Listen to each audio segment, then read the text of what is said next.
This episode is brought to you in part by Pittsburgh Seminary's Henderson Leadership Conference, September 22nd to 24th, with Dr. Diana Butler Bass. Attend in person or online for lectures and workshops with strategies for ministry amid political and theological divisions. Visit www.pts.edu/Henderson. Hello, Truce Podcast listeners. This is Chris Staron, the host of the show. We'll be getting to the episode in just a moment, but first, the results of our fundamentalism definition contest. I put a call out over social media to see what your definitions are of Christian fundamentalism, and several of you wrote in. The prize is a copy of Fundamentalism and American Culture by George Marsden, which is one of the books that has been a big resource for this season. So thanks to everybody who submitted their definition and to my Patreon supporters who give a little each month and also were able to vote on their favorites. So the winner of the book, chosen by Patreon supporters, is Michelle Rayburn. And Michelle's definition of Christian fundamentalism is, it's a religious framework that puts prescripts over people, rules over relationships, and tradition over transformation. Thanks, Michelle, for your definition. We'll be sending her a copy of the book.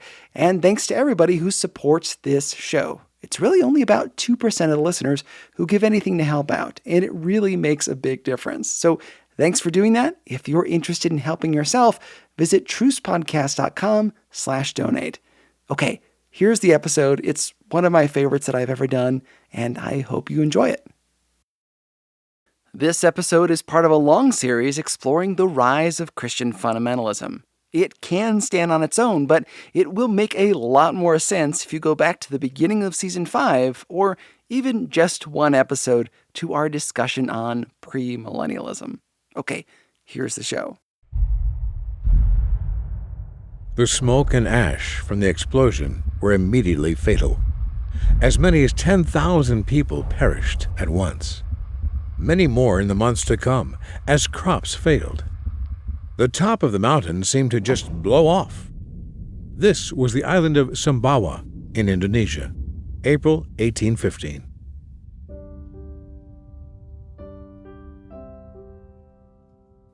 Tsunamis radiated from the island. 12 cubic miles of debris and dust shot into the atmosphere. The eruption of Mount Tambora affected the weather across the northern hemisphere, accounting in part for the chilly conditions of the next year. In Ireland, it rained non-stop for 6 weeks, causing a potato famine and the spread of typhus. In June of 1816, people in Virginia had so much snow they were able to ride their sleighs. 4th of July celebrations were held indoors because of the unseasonable cold. It must have seemed to people back then that the world was coming to an end, at least in the northern hemisphere. It didn't seem to affect the southern one. 1816 earned the nickname the year without a summer. Disease was rampant. 2 months before the volcano did its thing, Napoleon Bonaparte escaped his island prison of Elba to become Emperor of France once again. And just like that, Europe was at war. Is it any wonder that some Christians thought the end of the world was near? Events like the eruption of Tambora, the French Revolution, and rapid modernization created a sense of immediacy in those looking for Jesus to return. They longed to decode when and how, to use the Bible to make sense of history, to put the whole thing in neat little boxes, hoping to understand the seemingly endless chaos. You're listening to the show that uses journalistic tools to look inside the Christian church. We press pause on the culture wars in order to explore how we got here and how we can do better. I'm B.T. Stevenson. This is Truce. And now it's back to me, the normal host, Chris Staron. In this special episode of Truce, you're going to hear a bunch of different people, because today we're talking about dispensationalism. It's a big word, but don't panic, we'll explain it. Essentially, it's the idea that God deals with humanity in different ways throughout human history. It's a popular concept in fundamentalism and in evangelicalism, though not universally accepted. So, if the theory is that God deals with humanity differently depending on the era, I'm dealing with you in different ways throughout the show as we go from act to act. Up first, it's me, with a big question. Do we exist? In the early 2000s, my twin brother and I visited a museum in Los Angeles, right off the Hollywood Walk of Fame. We struck up a conversation with one of the docents, those guys standing around at museums warning you not to touch anything. Somehow the docent let it slip that he believed we were actually living in The Matrix. Now, you remember The Matrix, of course, the film that claimed that all the stuff we see and feel and smell may not be real. They only exist in our minds. He actually believed that. Now, this philosophy was not new to The Matrix. It started hundreds of years ago, and one proponent was David Hume, an atheist philosopher from the 1700s. His work had a big impact on people like Adam Smith, founder of modern capitalism, and even Charles Darwin. Hume will come up again in a later episode. He and others in the 1700s asked some pretty ethereal questions. Do we exist? Do we perceive the world as it really is? As you can imagine, there was a strong reaction to this new philosophy. The reaction was called common sense realism. The common sense philosophy, which was developed during the 1700s, about the time of the American Revolution, argued that humans can trust their reason. That human reason is reliable. This is George Marsden. He's the author of Fundamentalism and American Culture and is a professor emeritus from Notre Dame and professor from Calvin Theological Seminary. Again, common sense realism went against this philosophy where people said we don't really exist, an idea held by folks like Hume. Common sense realism said we can trust our senses. So at the time of the American Revolution, when Jefferson says we hold these truths to be self-evident, that's a typical common sense kind of argument. They're just things that everyone has to believe, like you have the right to life or you have the right to freedom. Those are inbuilt by the Creator. Simply put, we don't exist in the Matrix. We can trust our senses, our eyesight, touch, taste, smell, our ears in order to understand the world around us. This got tied into the ideas of Francis Bacon from the early 1600s about the importance of evidence in science. Not only can we trust our senses, but we can also use them to gather data and learn about our world. This came about in an age when people were really into scientific discovery. And once people discovered stuff, it was fashionable to put those things in tidy little boxes. What about that bird? It belongs in a specific genus and species. Put it in a box. This flower? This tree? Put it in a box. Let's give everything a category so we can better understand it. Put it in a box. Thanks, Chris. I'll take it from here. Go for it. So when it came to understanding the Bible, theologians carried over these ideas. Maybe by chopping scriptures into digestible pieces, we can better understand the meaning of this complicated text. With the renewed interest in prophecy after the French Revolution and the bizarre events in the Northern Hemisphere in the early 1800s, like Mount Tambora, people thought the world was about to end. So they turned to the Bible looking for clues. Which brings us back to our big word for the episode, dispensationalism. It's not as difficult as it sounds. A dispensation is basically an era, a period of time in which God acts in a certain way. People have tried to break the Bible into dispensations for a long time. Guys like Justin Martyr in the 100s AD, here are his dispensations. Enoch through Noah, Abraham, Moses, Christ, and the millennium. Irenaeus had his own. Adam through Noah, Noah through Moses, Moses through Christ, and the millennium. A bunch of people tried to break the Bible up into different eras. Put it in a box. But they didn't stop there. They wanted to take this spirit of scientific inquiry and use it to understand the future too. I mean, if you thought the world was going to end at any moment, wouldn't you want to know when? Of course. But it turns out that predicting the end times is really hard to do because the books of Daniel and Revelation, the two big hitters when it comes to end time prophecies, leave us with a lot of questions. Sometimes when the Bible uses the word day, it can be confusing. Does a biblical day mean a literal day? Or could it also mean year? Does a month mean 30 days?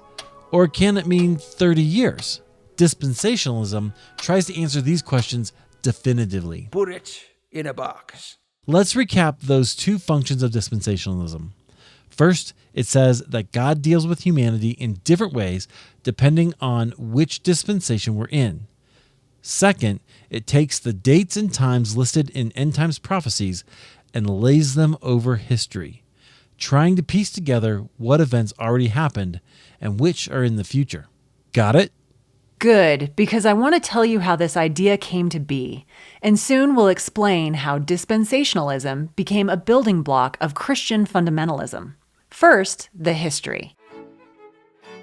The story behind modern dispensationalism is fascinating. After the French Revolution, some people searched the scriptures looking for the events of their day. Was Napoleon in there? Mount Tambora? Were the floods and the plagues? Whether they were right or not, I'll leave it to you. One of the major focuses in end times prophecy is the idea that the Jews will return to Israel. Mazel tov. There was a renewal of this idea in the early 1800s. One champion of it was a guy named Lewis Way. Lewis was a rich dude, and while visiting in Devonshire, England, he heard about a peculiar stand of trees.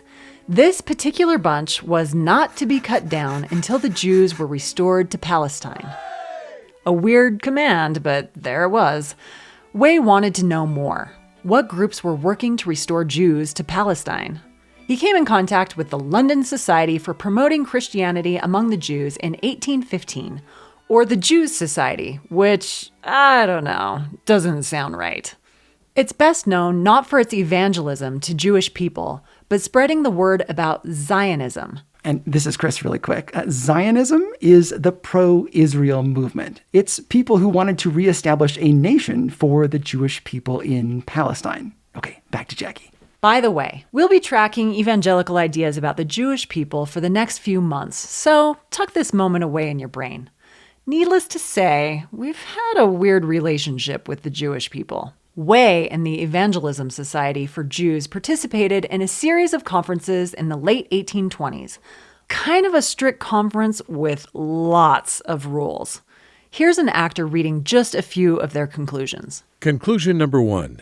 This dispensation or age will not end insensibly, but cataclysmically in judgment and destruction of the church, in the same manner in which the Jewish dispensation ended. Right away, you see that premillennialist bent, that history is trending downward, and it's all going to come to a terrible end. Conclusion number 2. The Jews will be restored to Palestine during the time of judgment. This one seems like a no-brainer based on what we know about the group. Conclusion number 3. The 1260 years of Daniel 7 and Revelation 13 ought to be measured from the reign of Justinian to the French Revolution. This is huge. Did you catch it? Both Daniel and Revelation mention this period of time. Some folks see it as 1,260 actual years. The conference decided that that period occurred at a specific time in the past, from the reign of Justinian to the French Revolution. Remember how you thought Chris went on too long about the French Revolution in our last episode? This is why. Because dispensationalists would soon see that event as the end of this biblical era, a sign of the end times. After these conferences with their tidy little conclusions, one guy in particular took all of these ideas and some of his own and really solidified the belief system. John Nelson Darby. Thanks for your help. I'm going to get back in the saddle for a little while, if that's all right. Take it away. How do you want me to say it? That's the hardest line, and it's 3 words. Take it away. Take it away. Or go for it. Go for it.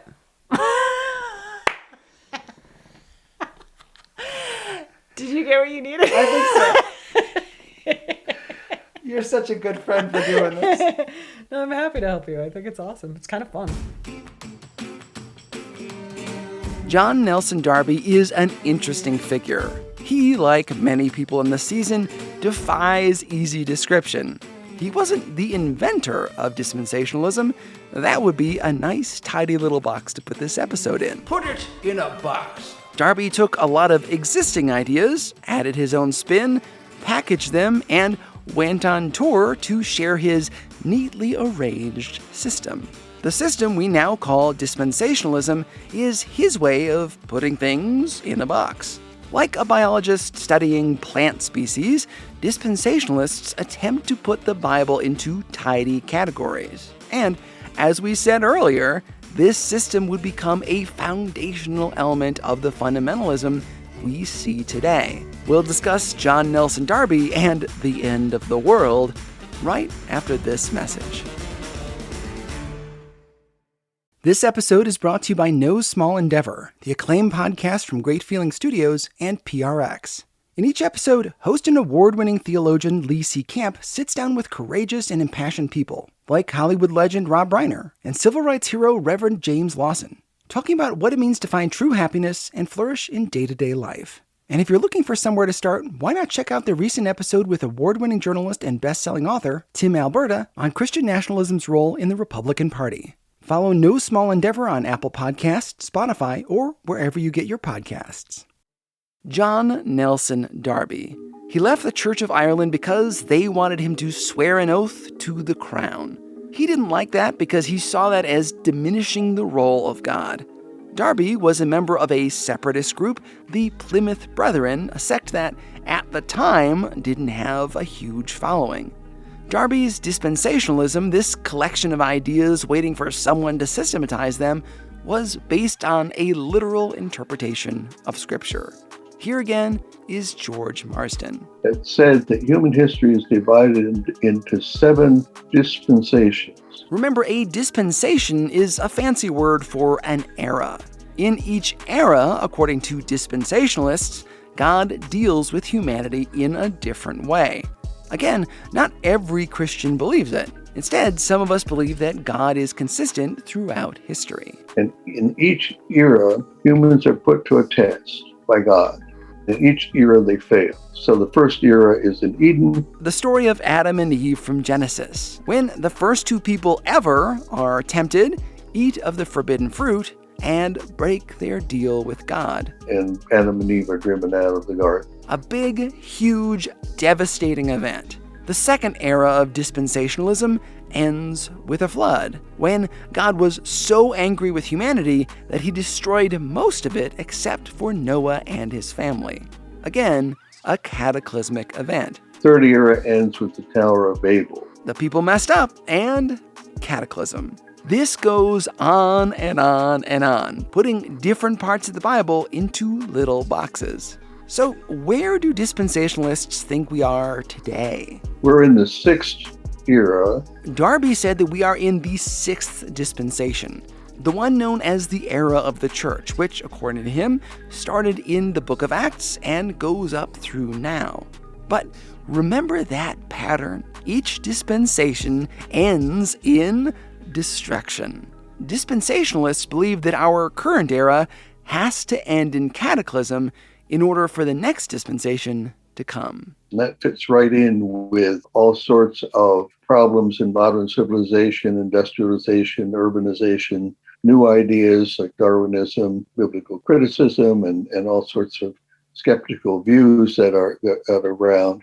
The world is getting worse and worse, and any moment Jesus is going to return. That gives dispensationalism a dark view of human history. Everything eventually leads to destruction. But that's not where the story ends. Darby also tied in some of the concepts we covered earlier in the Bible conferences, like a focus on the Jewish people. He too believed that the Jewish people would one day return to Palestine. This idea, by the way, comes from Matthew 24:32 through 33. In a chapter when Jesus talks about the end, it goes like this. Now learn a parable of the fig tree. when his branch is yet tender, and putteth forth leaves, ye know that summer is nigh.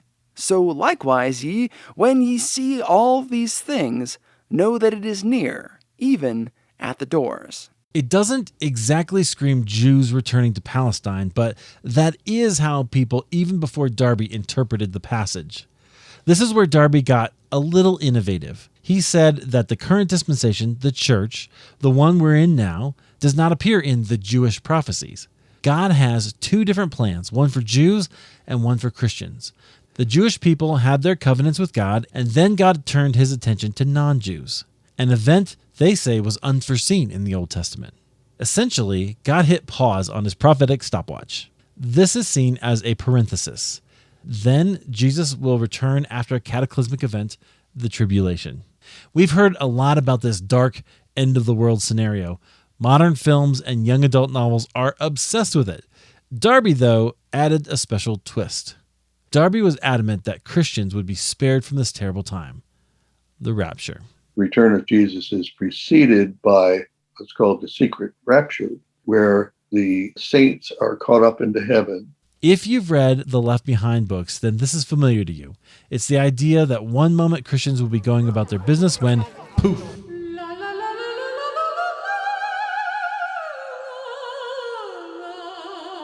they are suddenly taken from earth, followed by 7 truly terrible years for everyone who is left. This, according to one scholar, was one of Darby's great theological innovations. The Left Behind series wouldn't have happened if not for this guy. That's right. You have John Nelson Darby to thank for a Nicolas Cage movie. It's worth noting that dispensationalists are not in total agreement, like how many dispensations there are, or if any of these events happened yet, or if they're in the future. Also, since God operates differently in different dispensations, a minority of dispensationalists believe that what was taught in a previous era doesn't apply to us today.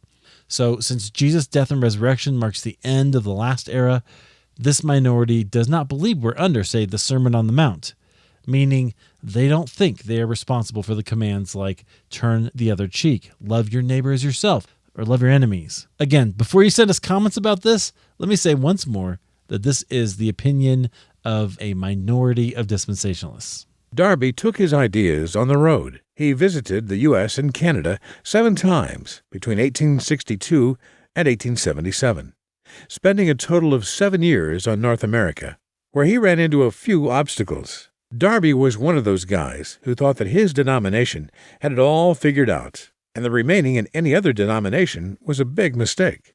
You know these guys, right? He was critiqued by his contemporaries for stealing people from other churches.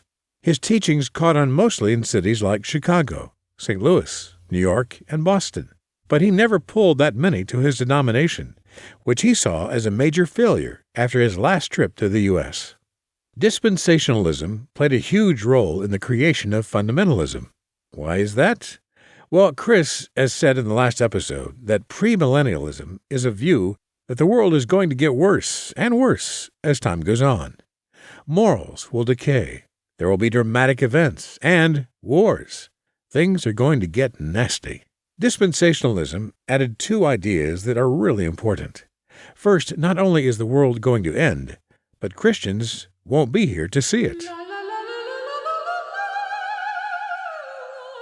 That's the secret rapture George Marsden mentioned. The rapture has a huge impact on the way some Christians interact with everything, from the environment to how hard we try to improve the course of human history. If we're not going to be here for the worst moment ever, what do we care if it happens? It creates an us and them vision of the last days, those who will peace out before it happens, and those who are stuck with the judgment of God. The second novel idea of dispensationalism is the Christian church is going to get worse as well. Before the end of the world, the church is going to become apostate. Whereas your garden variety premillennialist is watching the newspaper and television for signs, a dispensationalist is reading the church bulletin. This philosophy takes that dark view of history and turns it inward. That expectation of apostasy means that dispensationalists maintain a base level of suspicion, a doubting glare toward not just other denominations, but other Christians. looking for signs of weakness. It's tough to feel unified with other Christians if you're pretty sure they're going to backslide at some point. That prejudgment would later grow into a key part of fundamentalism. A sense that, if not for us, this whole thing would blow up and cover the world in darkness. It's definitely great to have insight and study the Bible, but there's also danger in putting everything in a little box. It can, under the right circumstances, discount the mysteries of God. I mean, the Bible praises the Bereans for studying God's Word, but also contains a warning about going too far. Knowledge puffs up, but love builds up. It's a good message for us to consider as we go through this series. It's great to learn about where we came from, to know more about fundamentalism, the problems with taking logical ideas to extremes. But we too can grow haughty in our knowledge or gawk at the struggles of our neighbors rather than feel love for them. We can criticize the church and forget that we're commanded to love it, blemishes and all. As we go forward, regardless of our denominational leanings, let's try to both learn and love, to remain humble, and to look out for our neighbors and enemies. Okay, we've built the foundation for fundamentalism. An interest in the end times, a feeling that history is sliding towards cataclysm, focus on the Jews, an us and them attitude, a sense that true believers will be saved from the worst of the worst.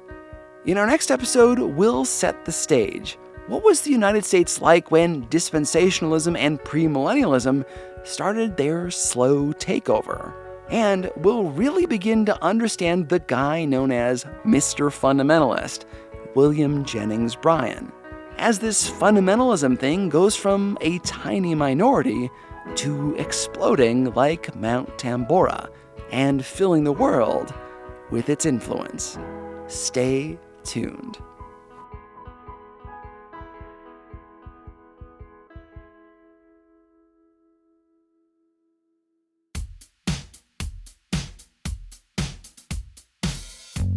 Special thanks to, you know what? My friends have been super helpful, so I'll let them do the credits. Special thanks to George Marsden. He's the author of Fundamentalism and American Culture. It's the book on fundamentalism that is quoted by basically every other book on the subject. Others include The Roots of Fundamentalism by Ernest Sandin, The Evangelicals by Francis Fitzgerald, and American Apocalypse by Matthew Sutton, just to name a few. You can find a full list of resources used in this episode on the website at trucepodcast.com. While you're there, you can find photos, links, and downloads related to the show. Truce is listener-supported. Only about 2% of the people who download the show give anything at all to help. This project, as you may have sensed, is way different from most Christian podcasts. Each episode takes days, if not weeks, to produce. Lots of books, time, and equipment. Your gift helps send a message that Christian media can be both educational and entertaining. If you want to be a part of raising the bar on Christian media, visit trucepodcast.com/donate. Thanks to all of our vocal performers. I'm Eric Nevins of Halfway There Podcast and Christian Podcasters Association. I'm B.T. Stevenson for Truce Podcast. Thanks also to my good friend, Jackie Hart. God willing, we'll be back in 2 weeks to continue our exploration of the rise of Christian fundamentalism in the United States. I'm Chris Staron, and this is Truce.